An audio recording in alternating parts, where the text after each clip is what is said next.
Bonsoir à tous. Nous sommes très heureux de pouvoir vous accueillir à nouveau pour une conférence suite aux 3 premières que nous avons données depuis le mois de juin. Donc ce soir, le thème qui sera traité, c'est le thème de la dépendance, conséquences de l'addiction du monde physique au monde spirituel. Ces conférences sont toujours données organisées conjointement par la Fédération Spirit française et le mouvement Spirit francophone.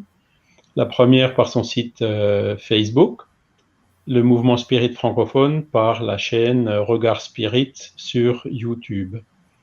Et donc la conférencière de ce soir, c'est notre chère sœur Morissette Ruchot.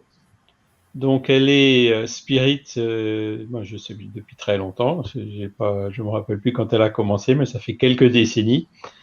Elle dirige actuellement le groupe Résonance Spirituelle qui fonctionne dans la ville de Dunkerque, dans les Hauts-de-France. Elle travaille aussi dans le conseil d'administration de la Fédération Spirit française, dans lequel elle est coordinatrice des groupes des Hauts-de-France. Les Hauts-de-France est une région assez privilégiée pour le mouvement spirit parce qu'il y a toujours historiquement eu beaucoup de centres dans cette région, depuis l'époque de Kardec et encore jusqu'à aujourd'hui. Et Morissette, elle est très active aussi dans le comité d'éducation de la Fédération Spirit française. Elle travaille aussi étroitement avec les activités spirit avec les enfants, donc au sein du mouvement spirit francophone. Elle a même des contacts avec des spécialistes sur le sujet au niveau international. Voilà. Alors, la durée prévue de la conférence est d'1 heure. Les activités. Je vais donc passer la conférence à Morissette pour qu'elle puisse démarrer sa conférence. Voilà, je vais partager son écran. Voilà qui est fait. Alors Morissette, bonsoir, merci bonsoir, pour ton aide. Charles. Et puis la parole est à toi. Merci beaucoup, Charles. Et merci aussi à vous tous qui êtes là pour écouter cette conférence quand même qui est assez importante puisque la dépendance touche aujourd'hui de plus en plus de monde. Voilà, donc nous allons voir cette dépendance, les conséquences au niveau du corps, du monde physique, mais aussi du monde spirituel. Donc nous allons commencer avec ce qui se passe un peu dans le monde physique. Et donc à toutes les époques, sur tous les continents, les hommes ont disposé des substances naturelles modifiant leur état de conscience. Leurs pouvoirs surnaturels leur ont conféré une origine magique dont on retrouve la trace. Il s'agit bien sûr des drogues et de l'alcool. Aujourd'hui, nous pouvons ajouter les substances chimiques et les médicaments. Donc la conférence développe principalement la dépendance à l'alcool, mais son contenu peut s'associer à toutes les dépendances, surtout au niveau du monde spirituel, mais bien sûr aussi au niveau du monde physique. Le mot alcool, inventé par les Arabes, signifie ce qui est très subtil, l'illusionniste, le trompeur. Les alchimistes occidentaux qui recherchent l'élixir de vie le nomment à leur tour eau de vie. La consommation d'alcool par l'être humain n'est pas une habitude récente. Sa découverte date probablement du néolithique, c'est-à-dire 5000 ans avant Jésus-Christ. C'est en l'an 4000 avant Jésus-Christ que l'on retrouve les premières références à un produit alcoolique. Au XVIIe siècle avant Jésus-Christ, en Mésopotamie, la stèle d'Hammurabi, le roi donc de Babylone, comporte des usages de qualité sur le vin de date et sur l'interdiction faite aux prêtresses d'en consommer avant les sacrifices. En Égypte ancienne, 3150 avant Jésus-Christ, des papyrus décrivent les étapes de fabrication de la bière et du vin. Les médecins aussi l'utilisent contre les parasitoses et elle était consommée lors des rites funéraires. En Grèce antique, le fils de Sémélé, Dionysos, a trouvé un breuvage. Il appelait ça le jus de grappe et l'a introduit parmi les mortels. Les Romains prennent le relais avec Bacchus. Cette époque devient très expansive, productrice et rend la consommation de vin plus démocratique. L'alcoolodépendance se décrit déjà à cette époque. Son usage est sacré et conduit à l'extase mystique. Il est réservé aux pratiques religieuses. La coupe contenant de l'alcool est censée renfermer la divinité. Les religions judéo-chrétiennes la glorifient. La première vigne aurait été plantée par Noé. C'est ce qu'on trouve dans la Genèse. Noé planta la vigne et s'enivra. Dans le Nouveau Testament, Jésus transforme l'eau en vin et le vin devient le sang du Christ. Rapidement, son usage ne sera plus réservé aux pratiques religieuses, divinatoires, médicamenteuses et nutritionnelles. C'est sous Charlemagne et François Ier que sa magie sera rapidement contrôlée et que les dérapages sociaux de l'ivresse sont sanctionnés. Dans cette introduction, nous pouvons constater que la consommation d'alcool est une habitude qui persiste depuis des milliers d'années. Aujourd'hui, l'alcool a perdu son sens sacré et a conservé sa valeur symbolique. En effet, le geste de trinquer est un signe de reconnaissance, une invitation. Et il rime avec intégration sociale faite. Je bois tout simplement parce que les autres boivent. Donc l'alcool est devenu une habitude sociale et est considéré comme une habitude sociale sans danger et banalisée aujourd'hui. La consommation d'alcool touche toutes les classes de la société et tous les âges. La première consommation se fait souvent lors d'une sortie entre amis, d'une cérémonie. En effet, face à la timidité, au mal-être de l'adolescence, aux peurs, l'intégration d'un groupe, boire amène une excitation artificielle. Le premier et ensuite le deuxième verre sont souvent pris pour se sentir bien dans sa peau et surmonter l'inhibition. Si sa consommation offre l'illusion d'une réalité plus acceptable, dans le temps, elle entraîne l'individu dans une dépendance et affectera ses relations sociales pour le conduire à l'exclusion. La consommation est donc un faux chemin, un chemin pernicieux, fait d'illusions qui, pas après pas, conduit l'individu vers les sables mouvants où il perd pied. Il est important de veiller à ne pas tomber dans cette habitude sociale, car la frontière de la dépendance est vite franchie. Voyons maintenant, toujours dans le monde physique, l'alcool et les victimes. Depuis 1999, l'alcool a pris place dans les substances psychoaffectives licites, considérées comme dangereuses et meurtrières. L'alcoolodépendance ou l'alcoolisme est la troisième maladie mortelle après le cancer et les maladies cardiaques. Par ses effets délétères sur les différents organes, l'alcoolisation chronique est responsable chaque année de plus de 33 000 à 49 000 décès directs et la prise d'alcool est la première cause de mortalité sur les routes. C'est la première cause aussi de décès chez les jeunes, qui sont devenus la cible privilégiée des actions de promotion des boissons alcoolisées. Dans la tranche d'âge de 15 à 19 ans, pas moins d'un décès sur 4 lui est imputable. Sa consommation excessive est également responsable de maltraitance.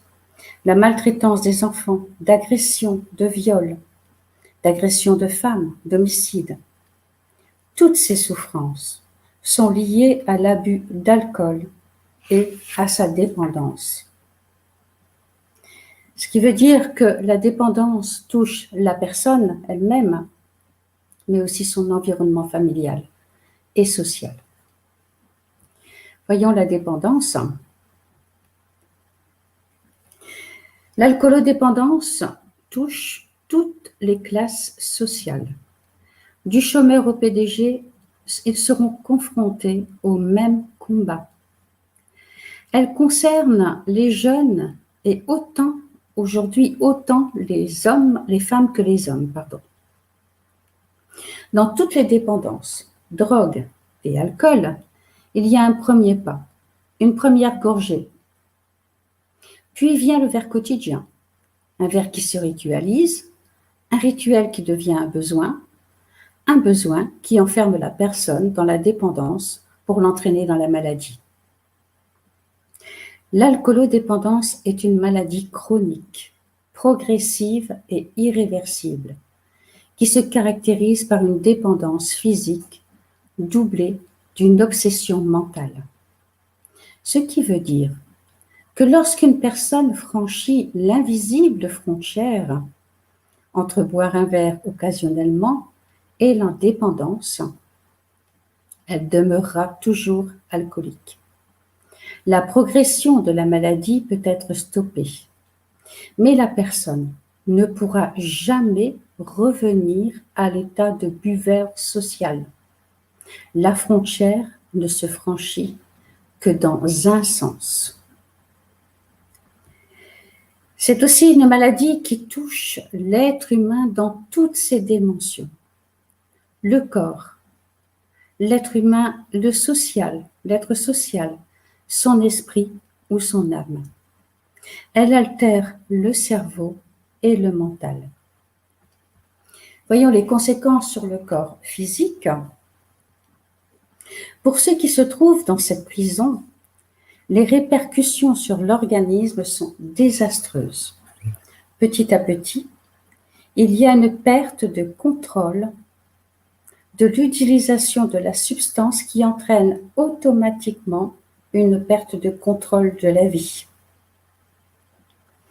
Il est scientifiquement démontré qu'un usage excessif de boissons alcoolisées empêche la réussite, provoque des désordres mentaux, un manque de coordination, des problèmes de mémoire et d'apprentissage, des maux de tête, une altération du sommeil, de la parole et de l'équilibre. Mais voyons maintenant en cas de grossesse. Donc en cas de grossesse, la consommation d'alcool est responsable du syndrome d'alcoolisme fœtal. On responsabilise toujours la mère, mais le père a la même responsabilité que la mère. Son attitude face à sa propre consommation d'alcool influe également sur le syndrome et aurait également un effet néfaste sur les tissus de production des spermatozoïdes dans les testicules du fœtus. Peuvent naître alors des garçons stériles. En effet, si le père est dépendant de l'alcool, le sperme sera de moins bonne qualité. Quand il conçoit le bébé, rien n'est certain que l'enfant n'aura pas de séquelles. Même si la mère ne boit pas, il peut y avoir des retards de croissance, des malformations et des fausses couches.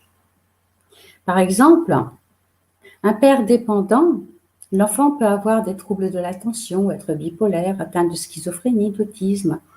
J'ai trouvé ces références-là dans le magazine Science et Avenir. L'anxiété et les crises de panique se retrouvent plus fréquemment dans l'association mère-fils. Donc, la dépendance à l'alcool se transmet-elle génétiquement? Dans certains milieux, dans certaines familles, l'alcoolisme se retrouve de génération en génération. Mais cela peut-il pour autant s'expliquer par une transmission génétique?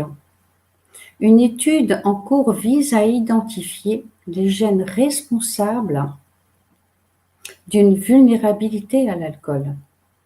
S'il possède des causes génétiques, ce n'est en aucun cas une maladie familiale héréditaire. Ce n'est pas un destin ou une fatalité que d'être alcoolique. Si un des parents est atteint de cette maladie,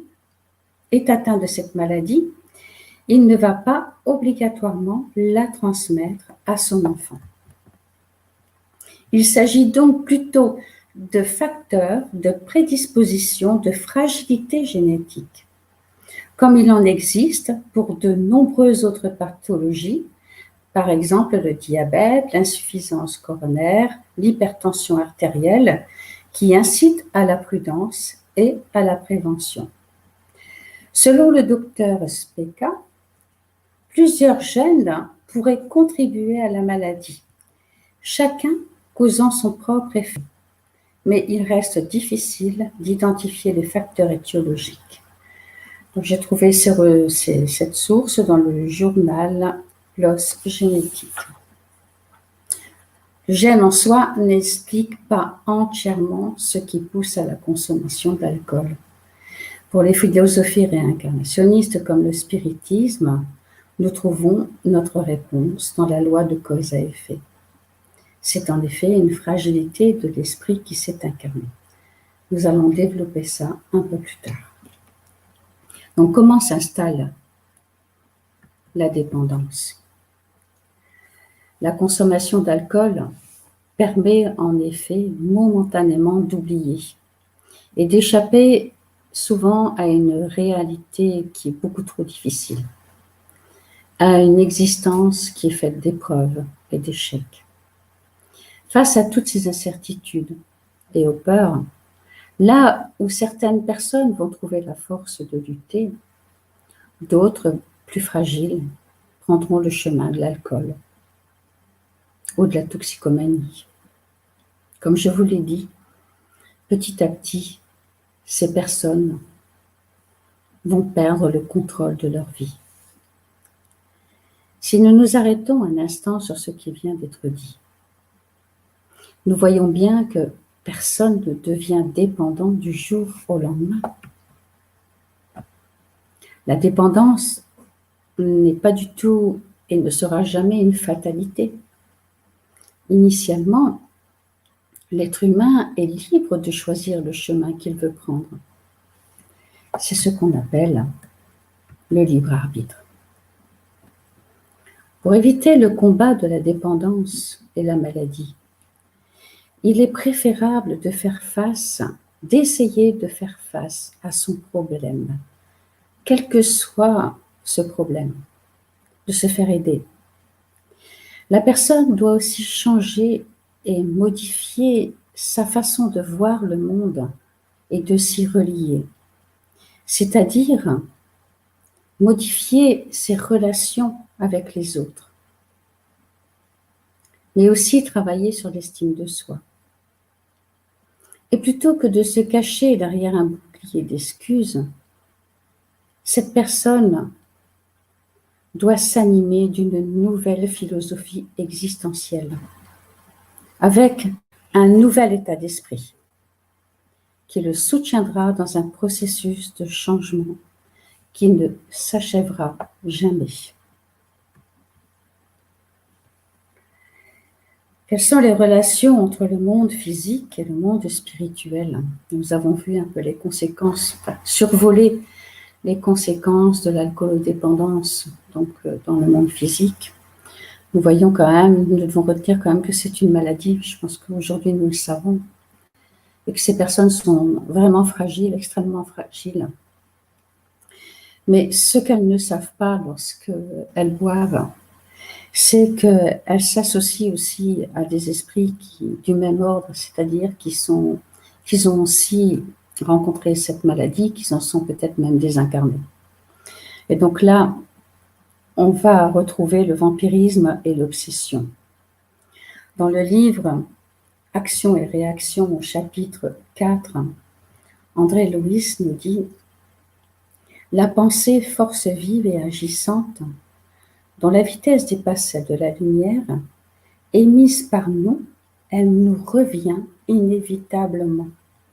sur nous-mêmes en nous obligeant à vivre de façon spontanée dans son monde de forme créatrice, qui se fixe naturellement dans notre esprit, quand elle est alimentée par le combustible de notre désir ou de notre attention. Donc ici, on va retrouver l'obsession mentale. Nous créons et entretenons facilement le délire psychique ou l'obsession. Dans ce cas, l'obsession n'est rien d'autre qu'un état anormal de l'esprit incarné, subjugué par l'excès de ses propres créations. Ainsi, la force mentale de l'esprit est l'actionneur le plus puissant de notre volonté créatrice. À cela, l'influence directe ou indirecte d'autres esprits désincarnés ou non vont être attirés par ses propres vibrations. Les processus de dépendance et les processus compulsifs sont donc suralimentés par la personne elle-même et par les esprits inférieurs qui se lient à cette personne. Il s'installe alors une complicité entre incarnés et désincarnés. C'est ce qu'on appelle la loi de syntonie. Ces esprits vont alimenter les pensées négatives de la personne qui en a déjà les germes. Ils vont aussi l'inciter à la consommation et vont se nourrir des vapeurs éthyliques provenant des pores et de la bouche de l'incarné.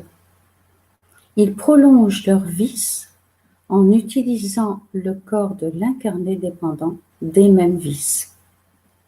L'incarné qui est dans l'addiction devient et est prisonnier de sa dépendance, mais devient aussi prisonnier de ses esprits. Cette loi s'applique tant au niveau physique, la personne qui est dépendante se liera à d'autres personnes dépendantes. C'est ce qu'on retrouve dans les bars, dans les cafés, dans les soirées. Et de la même façon, elle se lie plus intensément aux désincarnés, aux esprits qui ont encore besoin de cette substance.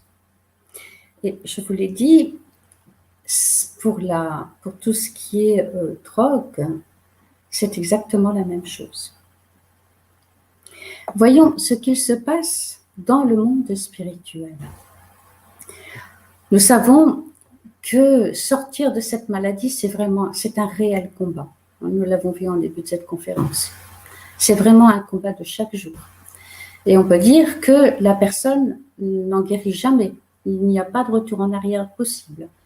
Je vous l'ai dit, il n'y a pas ça ne redeviendra jamais une habitude sociale. Cette personne risque à tout moment de retomber dans sa maladie. Donc, sortir de cette dépendance, c'est difficile. Et voyons un peu donc ce qui se passe au niveau du monde spirituel pour une personne qui a été dépendante.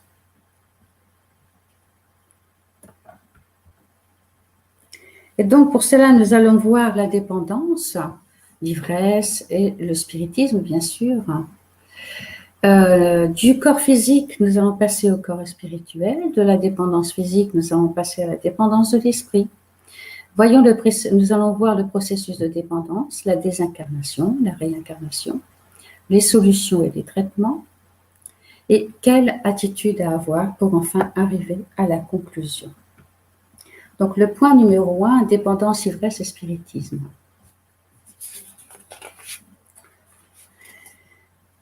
Dans certaines pratiques comme le chamanisme, pour parvenir plus aisément à un état qui suppose proche de la transe médiumnique, les hommes sont tentés de recourir à l'usage de produits stupéfiants. Après avoir pris ces drogues, ils se sentent comme dégagés ou dissociés de leur corps physique et voient certaines de leurs facultés décuplées. Lorsque la transe est naturelle, l'esprit est lucide et en paix. Voyons ce qu'il se passe pour l'esprit lorsque nous prenons une substance qui a pour effet de nous mettre dans un état second. Cette dernière, en supprimant momentanément l'adhérence du Père-Esprit au corps, va provoquer un dégagement particulier de l'esprit. Elle laisse libre cours au désir de l'esprit qui n'est absolument plus en mesure de contrôler. C'est une intelligence sans gouvernail qui n'a plus de volonté et de jugement. Dans son état normal, nous possédons la quantité de fluide nécessaire pour notre équilibre. L'ivresse provoque une rupture momentanée de cet équilibre et de l'harmonie générale. L'esprit a des visions qui ne sont ni complètes ni suivies parce qu'il ne maîtrise absolument plus la situation et qu'il n'existe plus d'équilibre entre les fluides, dans les fluides, entre les père-esprits et le corps physique. Il devient plus apte à subir les influences occultes, c'est-à-dire que les esprits inférieurs vont s'amuser de lui. Voilà. Donc, en cas de dépendance, l'esprit se trouve soudé au corps. Il est retenu dans les vibrations terrestres. Donc, ça, c'est pour une personne qui est désincarnée. Donc, voyons maintenant du corps physique au corps spirituel.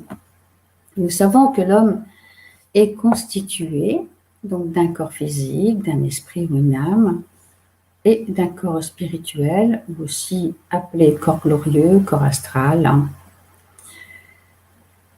et que ce corps est semi-matériel. L'intelligence qui les gouverne, ou le coucher de ces deux véhicules, est l'esprit. C'est lui qui contrôle le tout. Donc, durant notre incarnation, le corps physique et le corps spirituel sont intimement liés. Ce qui veut dire que chaque abus a un impact néfaste sur notre corps astral. Il faut savoir que chaque cellule du corps physique est reliée à la cellule du corps spirituel. Que nous dit la philosophie spirit? La philosophie spirit nous dit que le corps physique est un prêt. Il ne nous appartient pas. Il nous a été donné afin de pouvoir évoluer dans le monde terrestre et accomplir notre devoir. Et que nous avons la responsabilité et le devoir de le maintenir en bon état. Lorsqu'il y a une dépendance, le monde qui se fait ressentir ne touchera pas uniquement le corps physique. Il atteint et touche le corps spirituel. Ce qui veut dire que la mort, la désincarnation ne supprime pas la dépendance et les obsessions mentales. Une personne qui se désincarne et qui était alcoolodépendante aura toujours les mêmes besoins dans le monde spirituel. Et c'est aussi pour ça que cette personne va essayer de se rapprocher, donc que cet esprit va se rapprocher d'incarnés qui pourront lui fournir ces effluves. Et là, comme je vous l'ai dit tout à l'heure, on tombe dans cette obsession. Donc la loi d'attraction et la densité du Père-Esprit, puisque le corps physique était atteint de cette maladie, mais aussi le Père-Esprit, ce qui fait que cet esprit va se retrouver dans des zones similaires à son état vibratoire et spirituel. Dans le monde spirituel, il y a en effet des esprits qui vont encore demander de l'alcool, qui vont encore demander certaines drogues, des médicaments. Ils sont vraiment dépendants, ils ont été dépendants et le restent. Donc, il y a tout un travail d'aide et de soutien à leur apporter. Voyons un peu donc de la dépendance physique à la dépendance spirituelle, à la dépendance de l'esprit. Donc, la détérioration physique, l'émotionnelle, aggrave sévèrement les composants du corps spirituel et a des conséquences sur les conditions de vie de l'esprit dans l'au-delà. Je vous ai dit que l'intelligence que gouverne les corps est l'esprit, que ces corps sont des véhicules. Lorsqu'il y a un accident de la route, je pense que vous allez être d'accord si je vous dis que c'est le conducteur qui est responsable, c'est-à-dire l'intelligence qui conduit le véhicule. Pour nous, pour l'être humain, c'est l'esprit. Si l'esprit est le cocher, si le corps physique est pour lui un moyen, un instrument, la dépendance est donc une création du désir et de la volonté de l'esprit. On pourrait dire que c'est une maladie de l'âme. C'est l'esprit qui, par son vice, impose au corps la consommation d'alcool ou d'autres produits. Les a-t-il amené ce vice d'incarnation précédente? Les a-t-il créés par manque de volonté, par peur, par manque de courage, de lucidité, d'abandon, de tristesse, de dépression? Ou simplement parce qu'il n'avait pas envie de se battre, par refus?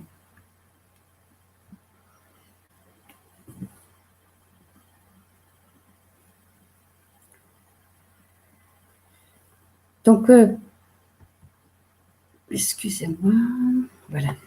Donc, pendant la vie, le corps physique reçoit les impressions extérieures et les transmet à l'esprit par l'intermédiaire du père-esprit. Donc là, nous sommes au point numéro 4, processus de dépendance pour l'esprit. Durant son incarnation, l'esprit va percevoir toutes les sensations du corps physique et va les enregistrer. C'est ce que nous pouvons déjà observer dans nos souvenirs, les brûlures, la faim, la douleur, le chaud, le froid. Et à l'inverse, la souffrance de l'esprit peut avoir des répercussions sur le corps physique, psychosoma. Le corps est l'instrument, au moins la cause immédiate de la douleur. L'âme a la perception de cette douleur. Cette perception est l'effet. Ce corps, à la mort, ne ressent plus rien, parce qu'il n'y a plus ni père-esprit, ni esprit. À la mort, pourtant, comme nous l'avons vu, il y a une continuité de l'adduction dans le monde spirituel. Mais l'esprit n'ayant plus de corps physique, même s'il se rapproche de personnes alcoolodépendantes, il aura du mal à assouvir et à combler son manque.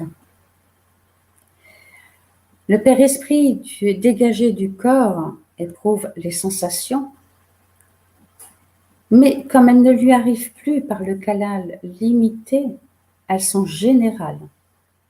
Dégagé du corps, l'esprit peut continuer à souffrir. Cette souffrance n'est pas du tout celle du corps physique, puisqu'il n'en a plus. Seulement l'esprit est dans une telle confusion qu'il croit souffrir physiquement. Cela est normal, car le corps spirituel, nous le savons, est identique au corps physique. Et que bien souvent, ces esprits-là n'ont pas conscience de leur désincarnation. Ils ne savent pas qu'ils sont morts.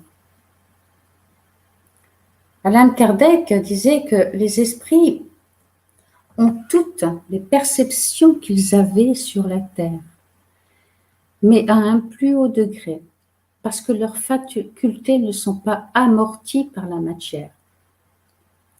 Ils ont des sensations qui nous sont inconnues. Ils voient et entendent des choses que nos sens limités ne nous permettent ni de voir ni d'entendre. Pour eux, il n'y a point d'obscurité, sauf pour ceux qui se retrouvent dans les ténèbres. En fait, Le corps physique est presque un petit peu, enfin, est comme un scaphandre. Vous voyez, lorsque avant les personnes faisaient de la plongée sous-marine, pour se protéger, ils devaient mettre un scaphandre. Ben, le corps physique joue un peu ce même rôle. Donc, quand il n'y a plus ce corps physique, ben, toutes les sensations sont perçues par l'esprit, les bonnes et les moins bonnes. Et l'esprit est totalement dans une confusion totale. Donc, au moment de la désincarnation, donc à la désincarnation, tout ce que nous avons construit, tout ce que nous avons pensé affleure notre conscience. L'esprit sera envahi de remords, d'idées fixes et obsessionnelles. La dépendance étant considérée comme un suicide inconscient, la séparation de l'âme et du corps sera difficile. Il lui faudra du temps pour se détacher de son corps physique. Cela peut prendre même plusieurs années. De par leur intoxication et la densité périspritale, ces esprits passeront par un séjour plus ou moins long dans les zones sombres, compatibles avec leur état spirituel. Nous avons une fois accueilli un esprit donc lors d'une de nos réunions qui nous expliquait que son travail, on va dire dans le monde spirituel, c'était donc d'aider ces gens. Et il ne souhaitait vraiment à personne de se retrouver dans ces zones parce que pour certains s'y retrouvaient depuis vraiment de nombreuses années. Cet esprit disait aussi qu'il était épuisé parce que, bien qu'il essayait avec toute sa compassion, son amour, d'assister, d'aider et d'éclairer ces entités, ben, beaucoup ne voulaient pas l'écouter ou le suivre. Ils préféraient rester donc dans des milieux qui leur convenaient. Vous avez peut-être peur, c'était aussi l'ignorance qui créait cette peur. Et donc, cet esprit nous a aussi demandé donc, d'avoir vraiment une écoute et une disponibilité pour ces personnes. Parce que le travail qui est à faire, c'est ici, maintenant. Vous voyez, si ces personnes avaient été accompagnées dans leur existence, si elles avaient été écoutées, si elles avaient reçu les traitements nécessaires, elles ne se retrouveraient pas dans le monde spirituel, dans des régions de douleur. Voilà. Donc, il y a un réel travail ici à faire dans notre monde par rapport à tout ce qui touche la toxicomanie, à tout ce qui touche la dépendance. Et rappelez-vous ce que je vous ai dit au début de la conférence. Aujourd'hui, les jeunes sont des cibles. On le voit avec de nombreux comas, avec l'abus de boissons avant de sortir, ou même ils se réunissent et simplement ils vont consommer de l'alcool, parfois même à en mourir. Et imaginez-vous ce jeune qui se désincarne et qui se retrouve dans le monde spirituel. C'est quelque chose de dramatique. Voilà, donc il y a quelque chose à faire. Donc, je reviens ici par rapport au moment de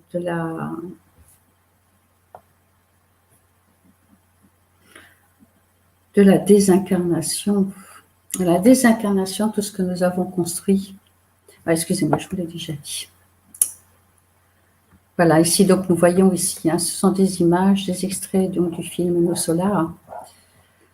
Et on voit vraiment que même André Louis, si vous avez vu ce film, André Louis est quand même resté, je pense, 8 ans dans les zones inférieures parce qu'il avait abusé, il n'avait pas pris soin de son corps. Voilà. Donc, rappelez-vous aussi que dans une certaine partie donc, du film ou du livre, on le traite donc, de suicider. Vous voyez, donc ça, c'est aussi considéré comme un suicide. Pourquoi? Parce qu'on raccourcit notre existence. Voilà, en ne prenant pas soin de notre corps physique, donc cette existence est raccourcie, donc obligatoirement, il va y avoir souffrance. Voyons maintenant au moment de la réincarnation, donc la dépendance à l'alcool peut être congénitale. Il y a alors donc ne confondez pas héréditaire et congénital. Il y a alors une prédisposition organique de l'individu à son développement dans lequel l'esprit immortel apporte son ADN périspritale. Ils impriment leur futur corps de lésions et de points vulnérables. Ils se réincarnent avec la matrice psychique de la dépendance, ce qui veut dire que peut-être l'épreuve pour eux sera de nouveau de résister à cette dépendance. En tout cas, il va y avoir une fragilité. Les marques et les conséquences de leur vie sont amenées d'incarnations antérieures. On peut alors comprendre que l'alcoolisme peut, de cette façon-là, se transmettre de parents à enfants. Les matrices de ces dysfonctionnements se trouvent dans le passé, que ce soit sous forme héréditaire par rapport à lui ou spirituelle. Elles découlent d'expériences malheureuses provenant d'existences antérieures. Il peut y avoir des enfants qui tombent dans l'alcoolodépendance alors que leur environnement est tout à fait sain. Vous voyez, donc c'est vraiment quelque chose qui touche la personne. Donc d'après André Louis, en nous réincarnant, nous portons en nous les restes de nos fautes sous la forme de racines congénitales, des mots que nous avons nous-mêmes plantés. Le corps périspritale qui donne forme aux éléments cellulaires est fortement enraciné dans le sang. Le sang est l'élément de base de l'équilibre du corps périspritale. Dans le livre « Évolution dans les deux mondes » de Chico Xavier, il est écrit que les neurones gardent une relation intime avec le périsprit. Aussi, l'action de l'alcool sur le périsprit est létale, créant de la suie venimeuse qui sature le périsprit, lésant tout autant les cellules périspritales que les cellules physiques. Donc, il y aura obligatoirement des conséquences sur le futur corps. Les substances issues des alcools ingérés pénètrent le flux sanguin et à partir de là, parviennent au cerveau, attaquant les cellules neuronales. Les substances issues des alcools ingérés pénètrent le flux sanguin et à partir de là, parviennent au cerveau, attaquant les cellules. Ces dernières se reflèteront dans les départements corrélatifs du corps périspritale, configurant des lésions et déformations qui, dans certains cas, pourront jusqu'à défigurer la propre image du périsprit. Survolons, parce que tout ça, c'est vrai que c'est très court et que ça demande vraiment une étude beaucoup plus approfondie. Voyons au niveau des traitements. Donc, il y a dans les moyens classiques existants pour traiter la dépendance, il y a les conventionnels, c'est-à-dire cliniques, psychologiques, psychiatriques, médicales, psychopédagogiques. Il y a les moyens spirituels, c'est-à-dire amener la personne à changer de façon positive, son style de vie, changer ses comportements, sa façon de voir le monde et de l'appréhender. Il y a aussi la prière, il y a la méditation, les passes. Il est important de les aider à récupérer des valeurs éthiques et morales. Le mot spirituel doit ici être pris dans le sens large. Il faut entendre récupération des vraies valeurs de la vie. Tous ces traitements seront efficaces si la personne est dans l'abnégation de sa maladie. Seront inefficaces, si la personne est dans l'abnégation de sa maladie. Souvent, elle est dans le déni de sa dépendance. Elle aura besoin d'un accompagnement et devra réapprendre à vivre et à ressentir ses émotions. S'il est indispensable de travailler sur la prise de conscience de la maladie, il est tout aussi nécessaire de travailler sur la motivation et sur la frustration de la rechute, parce que cette maladie est susceptible de rechuter.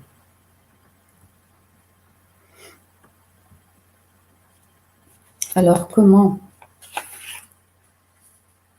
Eh bien, il faut identifier le niveau de stress de cette personne.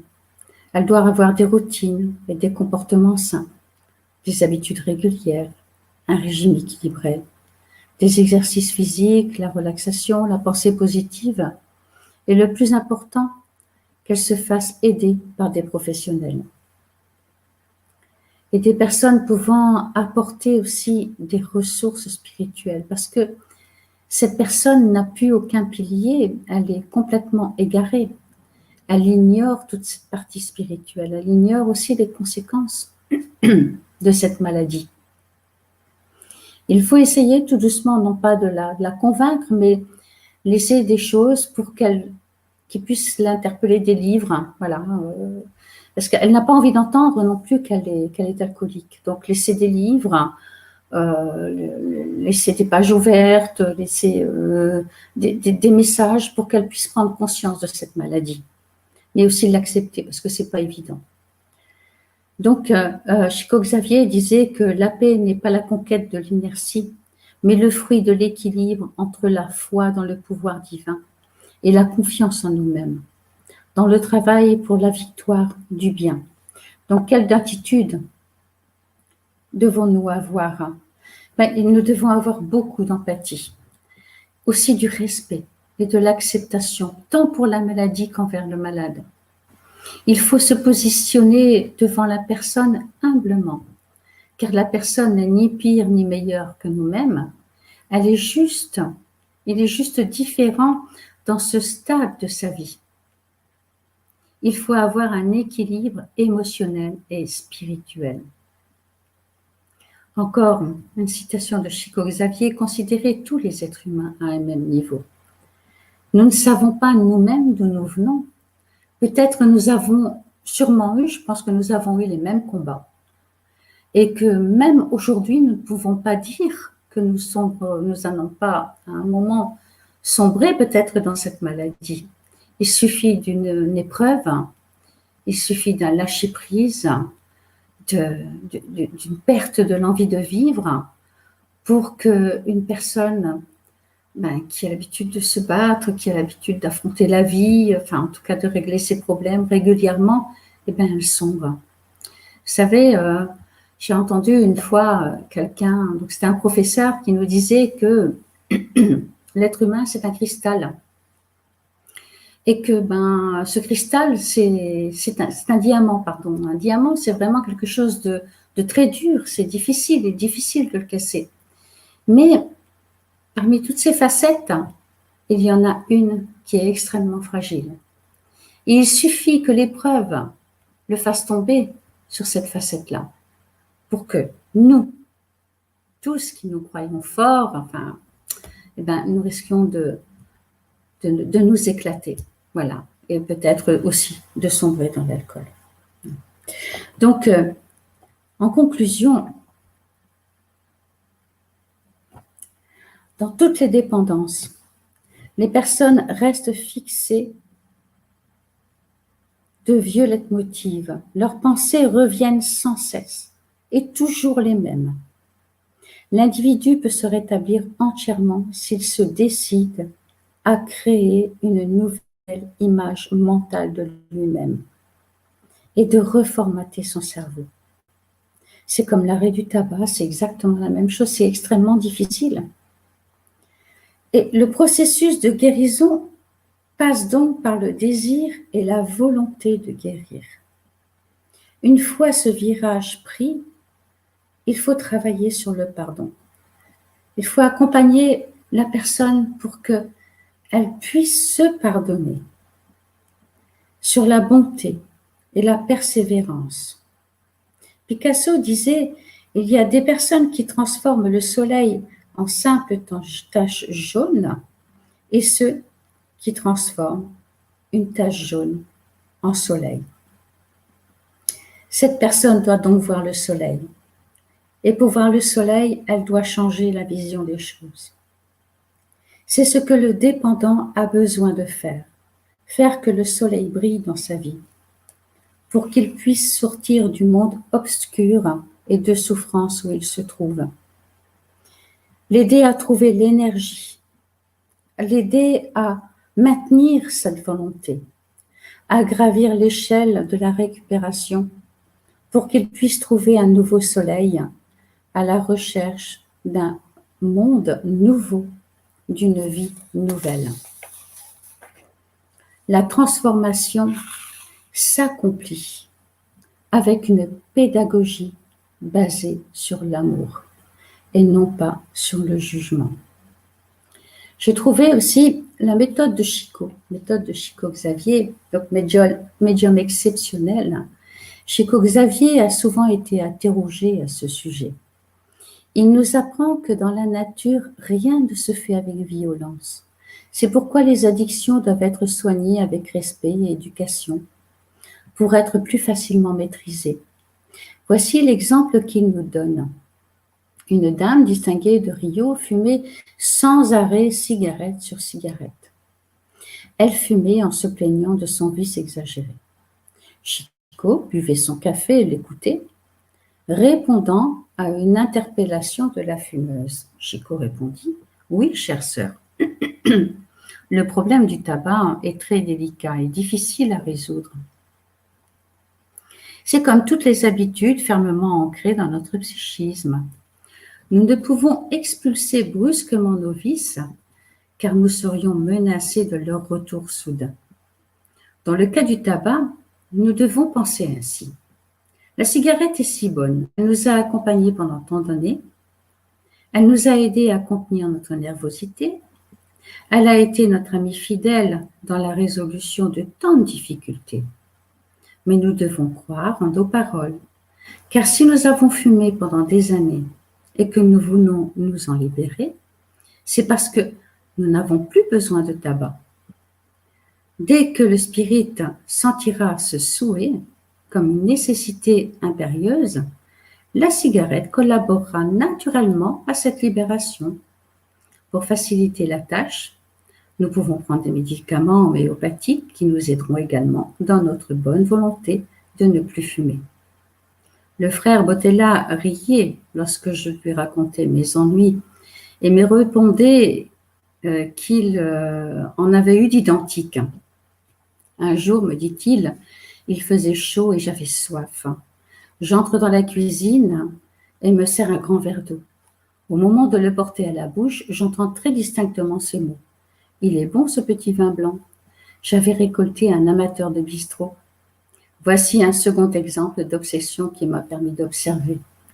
Un ami vient me voir et m'explique qu'une personne de sa connaissance, une femme charmante dans son comportement normal, au cours d'une crise de neurasthénie, s'est enfermée chez elle et s'est mise à boire d'une matière intempestive.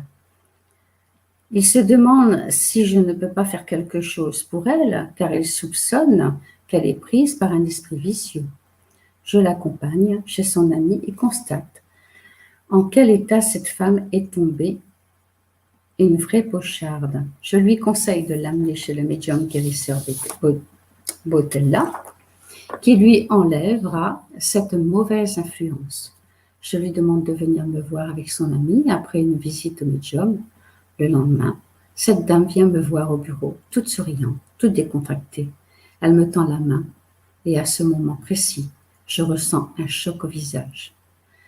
Comme si on m'avait jeté un oreiller lourd à la figure. Je comprends qu'elle vient de me passer cette entité qui l'a poussée à boire. Je ne dis rien, entre à mon domicile, prends mon repas du soir, et pour ne pas satisfaire les bas instincts de cet esprit ivrogne, je ne bois rien, même pas un verre d'eau. Peine perdue, lorsque je me lève de table pour gagner ma chambre, je titube en allant d'un mur à un autre du couloir. Je tombe sur mon lit. La tête me tourne. Les murs de ma chambre donnent l'impression de chavirer. Je laisse faire un bon moment pour bien constater l'effet produit par cette entité. Puis j'invoque mon guide et fait une prière pour cet obsesseur qui me quitte d'un seul coup. Je reprends possession de mes moyens normaux, tout content d'avoir pu débarrasser cette femme d'une pareille calamité. Voilà, donc ça c'était l'expérience de Chico Xavier. Et donc je vous remercie de votre attention. Je ne sais pas si j'ai le temps, mais peut-être de passer un petit film qui est malheureusement en portugais, mais je pense qu'on peut le comprendre. Et donc qui nous explique vraiment, je ne sais pas si on voit mon écran, qui nous explique comment. On le voit. Oui, voilà. On voit pas le film, mais on voit le PowerPoint. Oui, je pense que c'est. Vous voyez le film, Charles? Non, on voit le PowerPoint. Ah, bon. Non, bah, je vais abandonner le film alors parce que moi je l'ai à l'écran, mais je ne sais pas comment on fait pour le partager. Enfin, c'est un film que vous pouvez trouver, donc ça s'appelle Zozino, hein, que vous trouvez, donc c'est l'histoire, on voit vraiment comment une personne physique peut être incitée à boire, hein, et même à sortir, et abandonner son foyer par des esprits. Voilà, je vous invite tous à regarder ça, c'est vraiment très intéressant. Voilà, moi je vous remercie donc pour votre attention et merci Charles. Merci beaucoup Morissette, merci beaucoup à tous ceux qui ont suivi ces conférences. Alors Morissette, on a pas mal de questions. Oh, j'espère que je vais savoir répondre, hein. Je n'ai pas toutes les réponses. On va essayer. Sinon, bon, si on ne sait pas les répondre, ben on prendra le temps de préparer les réponses, voilà. Et puis on remettra la question, on remettra la réponse quand elle sera élaborée. Alors la première question, donc elle vient de Jean-Pierre. Si on dit que lorsqu'une femme enceinte boit, le fœtus subira des répercussions physiques, cela était-il prévu dans sa réincarnation? Non, je ne pense pas. Je pense que cet esprit a incorporé, il a choisi effectivement sa famille, son foyer, le lieu d'incarnation, etc. Mais après, c'est vraiment une dépendance par rapport donc à la mère ou au père. Voyez, donc je pense que la maman, hein, cette femme enceinte, comme toute maman, doit cesser de boire, doit cesser de fumer. C'est ce qui est recommandé aujourd'hui de toute façon. Donc, je ne pense pas que cela ait été prévu. Je ne sais pas, Charles, est-ce que tu... Oui, non, mais je suis d'accord avec toi. En tout état de cause, je pense que l'esprit réincarnant sait qu'il y a un risque, hein, que ses parents, je dirais, peut-être ils buvaient déjà, ou peut-être... donc, il est quelque part au courant, quoi. Mais c'est vrai qu'il n'y a rien de prémédité là, il y a rien de prédéterminé là-dedans, je suis d'accord avec toi. Voilà. Alors la deuxième question, elle n'est pas tout à fait liée au sujet, donc elle vient de Hervé. Il dit, une personne a été opérée, mais le chirurgien a fait une erreur qui a coûté la vie à cette personne. Doit-on lui en vouloir? J'ai envie de dire que non. Parce que là, je pense qu'il n'y a pas de hasard. Hein. Voilà. Donc, effectivement, il y a une erreur médicale, mais peut-être que la personne devait se désincarner à ce moment-là. Pareil, je suis d'accord avec ta réponse. Hein. Donc, si c'était pas... parce que si c'est une erreur du chirurgien, c'était involontaire. Donc, voilà, les opérations, il y a toujours des risques. Tout le monde peut se tromper, l'erreur est humaine, voilà. Et puis ensuite, doit-on lui en vouloir? Effectivement, il faut dédramatiser la mort. La mort, ben, c'est pour nous qui restons ici, de voir un proche partir, c'est toujours extrêmement difficile. Mais en vérité, la mort, c'est juste l'esprit qui se libère de son corps. Hein, c'est pas l'anéantissement de l'esprit, qui aura donc des occasions de revenir, de se réincarner. Donc c'est là où il faut suivre les préceptes qui disent qu'il faut pardonner 77 fois, 7 fois.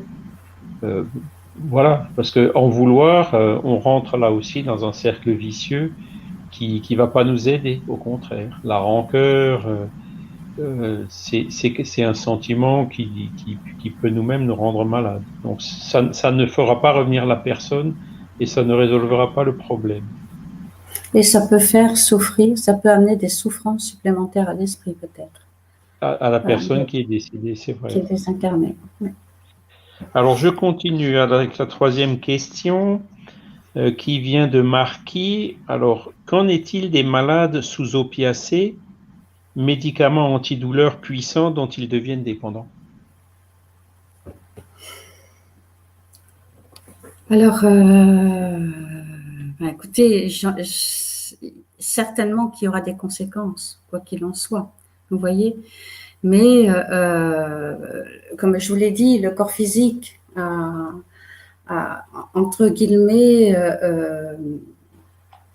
été, pas empoisonné, mais a reçu, hein, donc ces traitements. Obligatoirement, le corps spirituel reçoit aussi ces traitements. Voilà. Donc, il y a toujours un lien qui se fait. Donc, bien sûr que la dépendance, comment dire, le mal est tout à fait différent par rapport à quelqu'un qui est alcoolodépendant ou quelqu'un qui souffre volontairement donc d'une drogue, qui prend vraiment ces drogues de façon consciente.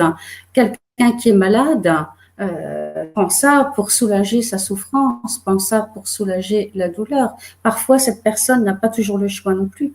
Ce sont des traitements qui vont lui être imposés, qui vont lui être administrés. Donc, oui, il y a des conséquences, mais ce n'est pas du tout pareil que les problèmes de dépendance. Vous voyez, je ne sais pas, Charles, si tu peux rajouter quelque chose. Mais Moi, il je y a un dirais livre. effectivement, c'est l'intention qui compte, hein. Voilà. C'est la personne qui prend des antidouleurs. Ben, quand on a des douleurs, c'est sûr, il faut prendre des antidouleurs. Maintenant, quand c'est des douleurs très fortes et très longues, effectivement, il peut y avoir cet inconvénient-là. Bon, c'est quelque chose qui est su, qui est connu. Je pense que les médecins savent quelles sont les doses qu'il faut dépasser ou pas. Donc, en ce qui concerne l'intention de la personne, c'est vrai que ça n'a rien à voir avec quelqu'un qui se drogue volontairement ou par lâcheté ou pour échapper à quelque chose. Voilà. On n'est pas dans le même niveau d'intention et donc forcément, il n'y a pas le même niveau de responsabilité, de loin pas. Et cette personne sera aussi soutenue, c'est-à-dire que la personne qui était dépendante, volontairement dépendante, va se retrouver donc dans des zones, comme on l'a dit, obscures. Souvent, ils sont dans une auto-obsession qu'ils ne voient même pas l'aide qui peut être apportée par le monde spirituel supérieur. Une personne qui va se désincarner et qui a eu des traitements très lourds suite à sa maladie, cette personne ne sera pas du tout dans les mêmes vibrations. Vous voyez?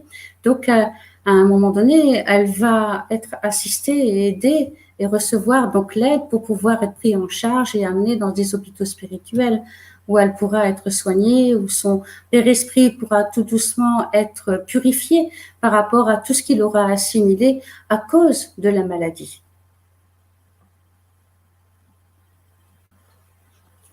Merci. Alors après, bon, il y a une autre, ça c'est pas vraiment une question, c'est une remarque toujours de Marquis qui dit, elle a un beau-frère, ou il a un beau-frère qui est décédé d'une overdose d'héroïne. Et le jour même, j'ai senti sa présence et sa détresse. Ça a duré 6 mois de sentir l'odeur du vomi qu'il a étouffé. Oui, c'est possible. C'est tout à fait possible, hein. L'esprit étant complètement perdu et n'ayant pas conscience donc de sa désincarnation, va souvent essayer de se rapprocher des siens pour essayer de trouver de l'aide, ou parfois même, il peut y rester plusieurs années, mais toujours pour essayer donc d'être aidé. Voilà, c'est pour ça que la prière est vraiment quelque chose d'important. On parlait, hein, quand on parlait tout à l'heure de la prière, comme soin, mais c'est une prière. La prière, c'est aussi un soin pour l'esprit, pour l'âme. Voyez, et encore une fois, ne pas culpabiliser cette personne, cet esprit. Voilà, souvent dans les overdoses ou il y a la colère qui va être là parce que on est en colère contre celui qui est parti, c'est légitime aussi, hein. Mais tout ça, le désincarné va le ressentir. Donc, nous avons à travailler sur nous et aussi faire en sorte que cet esprit puisse comprendre ce qu'il s'est passé. Et ce n'est pas avec la culpabilité ou la colère, c'est avec le pardon que ça va se faire, avec l'amour et la tolérance. Voilà. Et tout doucement, il va pouvoir se détacher et récupérer et être pris lui aussi en charge par des médecins du ciel qui vont l'amener. Mais encore une fois, ça sera quand lui le voudra. C'est-à-dire qu'il faut qu'il prenne conscience donc de ce qui s'est passé. Et je reviens au film Nos Solars. Hein, il faut prendre conscience, vraiment avoir la volonté de changer. Et à partir de là, les guides vont l'assister, vont l'aider. Moi, je rajouterais juste qu'effectivement, il faut surtout travailler donc ces pensées positives, ces prières, et travailler aussi l'empathie, quoi, parce que si on, comment dire, le fait d'avoir ressenti pendant 6 mois une partie de ce que la personne a souffert au moment du suicide, c'est sûr que c'est quelque chose d'extrêmement désagréable, et il faut aussi, entre guillemets, savoir un peu s'en protéger. Alors, ça, quelque part, ça peut nous aider aussi, nous, pour prendre conscience de la chose, et je dirais comprendre que c'est vraiment pas la bonne porte de sortie, hein, ça c'est clair. Ça peut être un enseignement aussi pour nous-mêmes. Mais en général, il faut éviter de trop rentrer.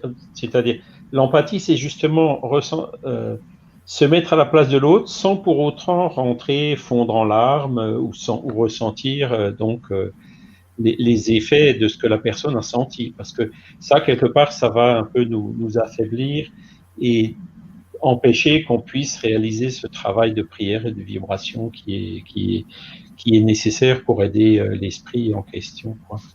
Alors, il y a une deuxième remarque, donc toujours de la même personne.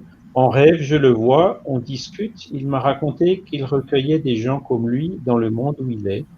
J'ai compris que ce monde était marron, tout bizarroïde, aucun ciel, aucune lumière. Alors, tu peux répéter Alors, attends, je vais le mettre à l'écran. Tu vois l'écran? Oui. Ah oui, en rêve, je le vois, on discute, il m'a raconté qu'il recueillait les gens comme lui dans le monde où il est. J'ai compris que ce monde était marrant, tout bizarroïde. Oui. Alors après, là, il faut voir aussi, je ne pense pas qu'il recueille les gens comme lui dans le sens de les aider, parce que c'est lui-même un esprit qui a peut-être besoin d'aide. Hein. Donc, il y a déjà, on voit là qu'il y a quand même déjà une ouverture, une prise de conscience. Hein. On voit aussi dans ce que vous dites, monsieur, c'est que il a compris que ce monde était marron, tout bizarroïde, aucun ciel, aucune lumière. Donc déjà, on arrive ici à situer l'esprit. Vous voyez. Donc, je pense qu'il y a sûrement un travail à faire avec cet esprit, donc pour l'aider. Ce serait peut-être bien, donc peut-être de vous orienter vers un centre spirit. Je ne sais pas depuis combien de temps il s'est désincarné, mais vraiment, on sent que ici, ça a duré 6 mois. Là, on sent vraiment que cet esprit a besoin d'aide, mais on sent aussi qu'il est à vos côtés. Il essaie de vous interpeller. Et ça, c'est pas. Il faut vraiment, j'ai envie de dire, des personnes connaissant bien le monde spirituel et ses esprits souffrants pour dire de vraiment pouvoir l'aider. Je reviens sur ce que je vous ai dit tout à l'heure, la prière. La prière, c'est vraiment quelque chose, c'est un baume, c'est le traitement, quoi. Mais essayez de vous orienter vers un centre spirit et de raconter ce que vous vivez.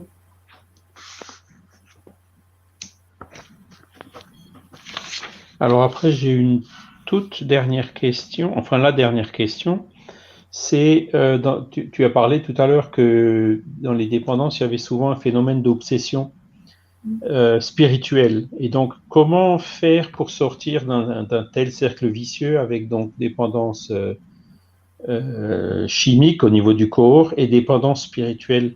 Est-ce qu'une aide extérieure est nécessaire? La personne, elle ne peut pas s'en sortir toute seule. Est-ce qu'il faut traiter les médicaments, le spirituel ou les deux? Voilà. Il faut les deux. Pour moi, il faut les deux parce que la dépendance, la maladie est vraiment quelque chose d'extrêmement compliqué. Si la personne, elle en est arrivée là, c'est une personne qui est déjà fragile. Donc, c'est une personne qui a besoin d'aide et elle ne doit pas avoir honte de demander de l'aide, d'appeler à l'aide. Il faut qu'elle aille voir donc des personnes compétentes, des psychologues, des médecins psychiatres, enfin des addictologues, mais aussi qu'elle se fasse aider donc par rapport au côté spirituel, qu'elle se fasse aider donc par un centre spirit et qui vont l'aider donc à travailler cette obsession parce que l'un va avec l'autre. Dès l'instant qu'elle va avoir cette addiction, le monde spirituel, dans les mêmes besoins, va être à ses côtés. Vous voyez, donc le travail se fait des deux côtés. Hein, mais il faut vraiment se faire aider. Parce que dans un centre, les personnes qui se trouvent dans le centre vont pouvoir donc aider la personne physique, mais vont aussi pouvoir aider les esprits donc qui se rapprochent d'elle. Vous voyez, donc il y a un double travail qui se fait.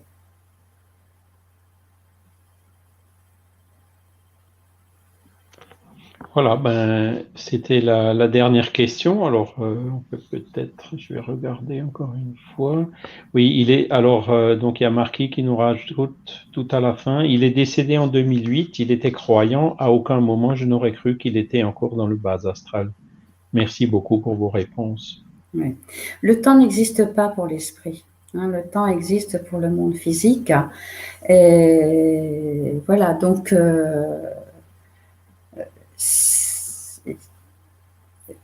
rapprochez-vous, comme je vous ai dit, donc d'un centre.